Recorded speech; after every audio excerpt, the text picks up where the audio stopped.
नमस्कार, मैं हूँ एस के मालविया। आप देख रहे हैं एस 24। एस 24 में बहुत स्वागत है आप सभी का।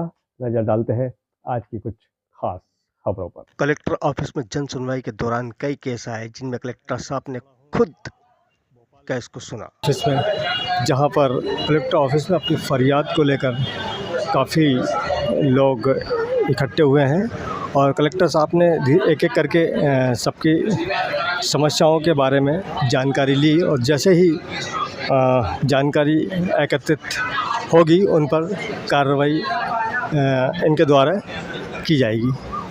कलेक्टर ऑफिस में वैसे तो सभी लोगों की फरियादों को अच्छे से सुना जाता है, जैसे कि कलेक्टर साहब खुद लोगों की बातों को ध्यानपूर्वक सुन रहे हैं और जहाँ तक उनसे कोशिश होती है वो केस का निराकरण करने की कोशिश करते हैं। तो आइए हम मिलते हैं भोपाल कलेक्टर साहब से।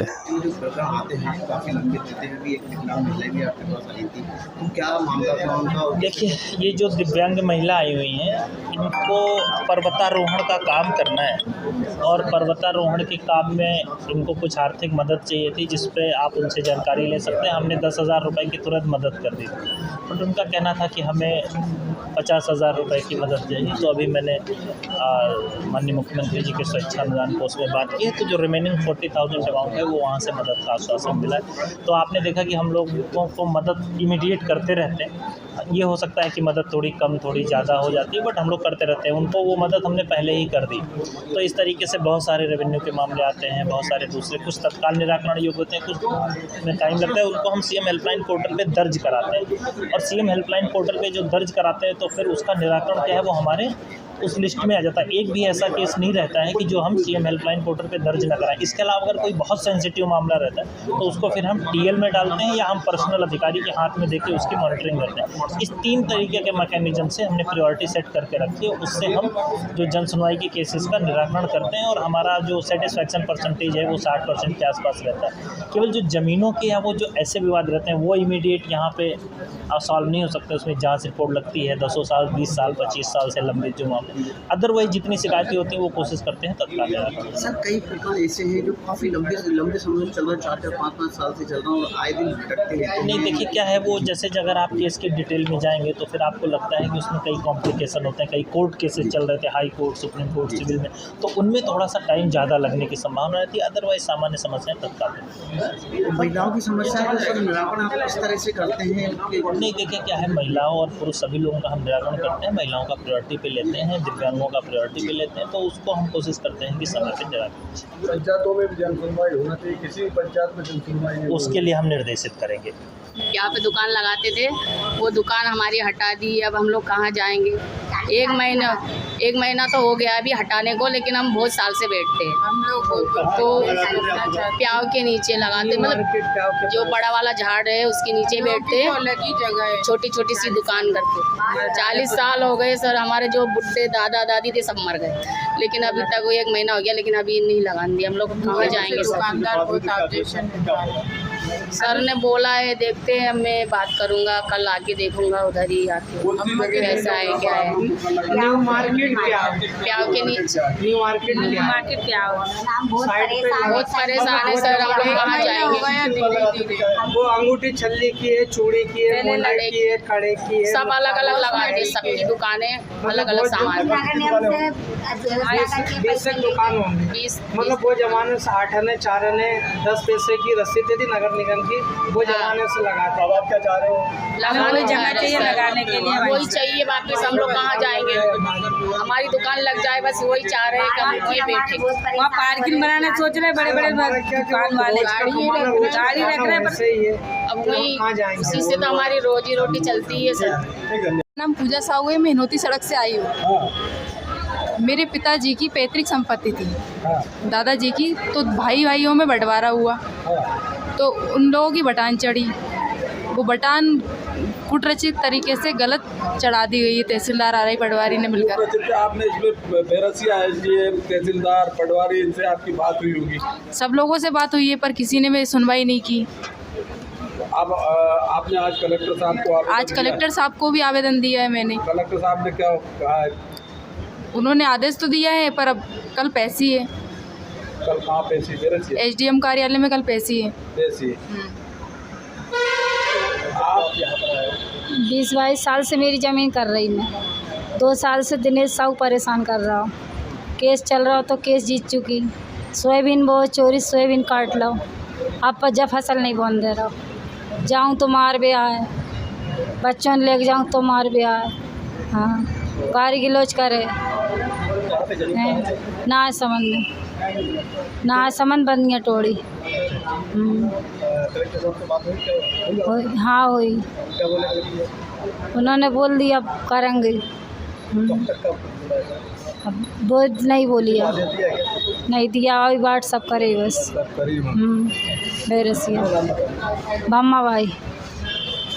नाम है आपका? महेंद्र सिंह। कहाँ रहते हैं? दुआया। दुआया। क्या मामला है आपका? जमीन का है सर। जमीन का कैसा? 2021 में हमने सीमांकन कराया था पड़ोसी ने, तो वो सैटेलाइट नक्शे से कराया था। वो सैटेलाइट नक्शा गलत आ रहा है, जबकि हमारा जो बंदोबस्त नक्शा है वो सही है। पटवारी सामने रहेगा, वो सही है। उसमें फिर ये आपकी जमीन कहाँ निकल रही? सैटेलाइट में किसके पास?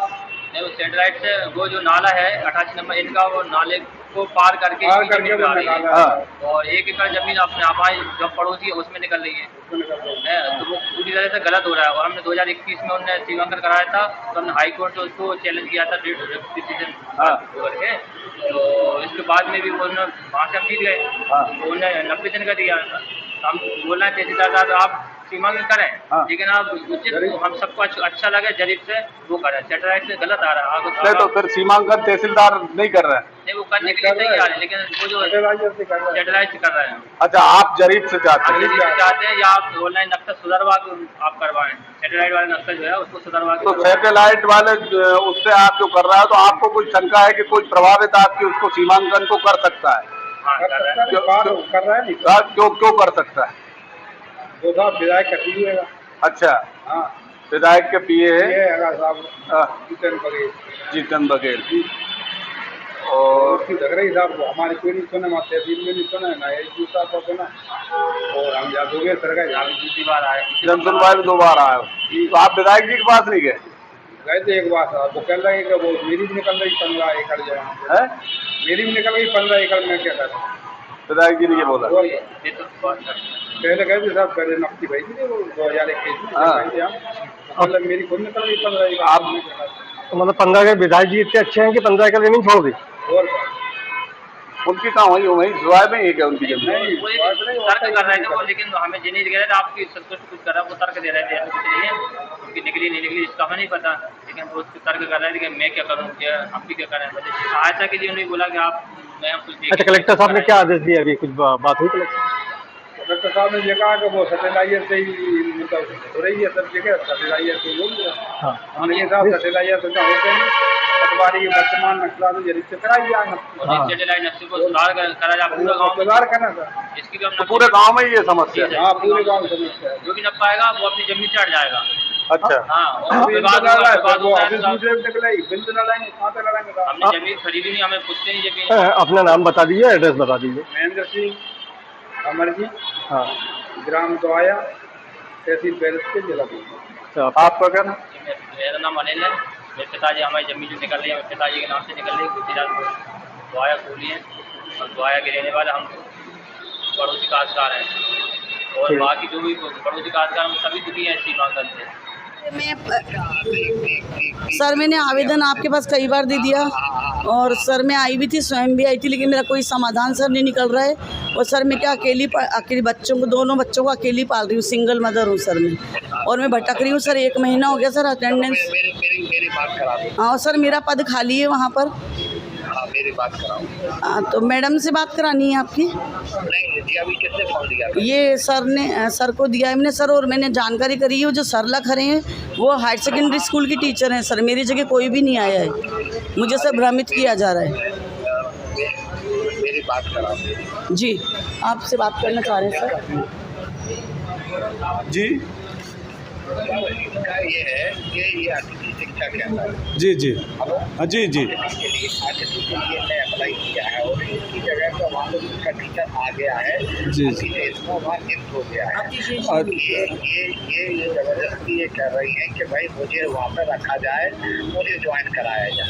अच्छा जबकि अतिथि का ज्वाइनिंग तो हो चुकी है मेरी। नहीं ये सरकारी टीचर नहीं, अतिथि शिक्षक हैं आप मेरी लोग। ज्वाइनिंग हो चुकी है, मेरे को जबरदस्ती मतलब वहाँ पे बोल रही थी कि कोई आया अच्छा ठीक है सर, ठीक।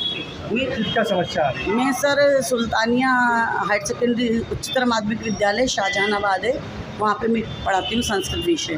तो मेरे को 25/9/2024 से मेरी ज्वाइनिंग तो हुई थी 14 अगस्त को हो गई थी सर मेरी नई ज्वाइनिंग, नए सेशन में 2024-25 में। उसके बाद से सर मैं कंटिन्यू जा रही हूँ स्कूल। थोड़ी सी बीमार हो गई थी तो मैंने 4-5 दिन का मेडिकल लिया था, उसके बाद मैं कंटिन्यू जा रही हूँ। अब 28/9/2024 से मेरे को प्राचार्य जी बोल रही हैं कि भाई आप यहाँ साइन नहीं करोगे। मैं इस विद्यालय जा रही हूँ प्रतिदिन और अध्यापन कार्य भी कर रही हूँ, लेकिन ना तो मुझे अध्यापन कार्य करने के लिए कहा जा रहा है, यूँ बोलते हैं आप यहाँ से जाइए, आप कोई दूसरी नौकरी ढूंढिए, और ना ही मेरे को जो है उपस्थिति रजिस्टर में मेरे हस्ताक्षर करवाए जा रहे हैं। कितने वर्षों से काम कर रहे हैं? मैं सर 1 साल हो गया, 2023-24 में पोस्टिंग हुई थी मेरी, 7 अगस्त 2023 को पोस्टिंग हुई थी, और अभी इस वर्ष मेरी 14 अगस्त 2024 को पोस्टिंग हुई है सर। तो 1.5 महीने पढ़ा लिया है मैंने।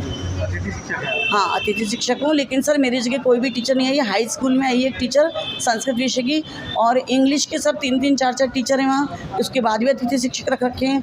गणित के भी उन्होंने 3-3, 4-4 टीचर हैं, उसके बाद भी अतिथि शिक्षक हैं। और अपना एक विषय हिंदी, इंग्लिश और गणित, इन सब में अतिथि शिक्षक है, जबकि परमानेंट टीचर 2-2, 3-3 है। हम केवल 2 टीचर हैं, उसके बावजूद भी मेरे साथ ये अन्याय किया जा रहा है सर। लगभग टोटल कितने टीचर होंगे?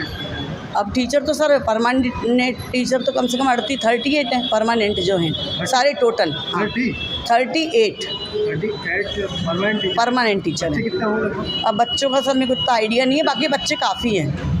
क्योंकि 30 बच्चों पे एक टीचर। हाँ, तो मेरी जो कक्षा है जो मैं पढ़ा रही हूँ उसमें 30-32 बच्चे आराम से हैं। मतलब मैं पढ़ा रही हूँ 6ठी, 7वीं, 8वीं को संस्कृत पढ़ा रही हूँ सर। अभी कलेक्टर से ऑफिस में जब आई है तो वहाँ पे से बात हुई? अभी सर से तो मैं मिल नहीं पाई हूँ, बाकी मैंने आवेदन सर सारे उच्च अधिकारी को दे दिए हैं, लोक शिक्षण संस्थान में दिए, DO सर से भी मैं मिल रही हूँ। तो DO सर ने तो इस बात का कोई मुझे संतोषजनक उत्तर नहीं दिया, बोले हाँ बात करेंगे, देखते हैं, बस इस टाइप से उन्होंने मेरे को तो बात करी है, ज़्यादा लंबी चौड़ी बात नहीं करी। और मेरा रिजल्ट सर 87.10% गया है बोर्ड का, उसके बावजूद प्राचार्य बोलती हैं कि आप विद्यालय में पढ़ाते नहीं हैं। ये मेरे से बार बार मुझे मानसिक रूप से बहुत प्रताड़नाएं दी जा रही है सर। मैं बिल्कुल डिप्रेशन की स्थिति में आ गई हूँ इस समय। विद्यालय का नाम है सुल्तानिया उच्चतर माध्यमिक कन्या शाला शाहजहानाबाद। प्राचार्य 2 हैं सर, एक तो हैं रूबीना अरशद और एक हैं सबिया खान। तो मैं सबिया खान जी के अंडर में काम कर रही हूँ। नमस्कार, आज के लिए इतना ही। हम मिलेंगे कल फिर एक बड़ी खबर के साथ। तब तक के लिए दीजिए मुझे इजाज़त। हमारे चैनल को लाइक, शेयर, सब्सक्राइब करना ना भूलें, और हमारे साथ बने रहने के लिए हमारे चैनल के बेल आइकन को दबाना ना भूलें। नमस्कार।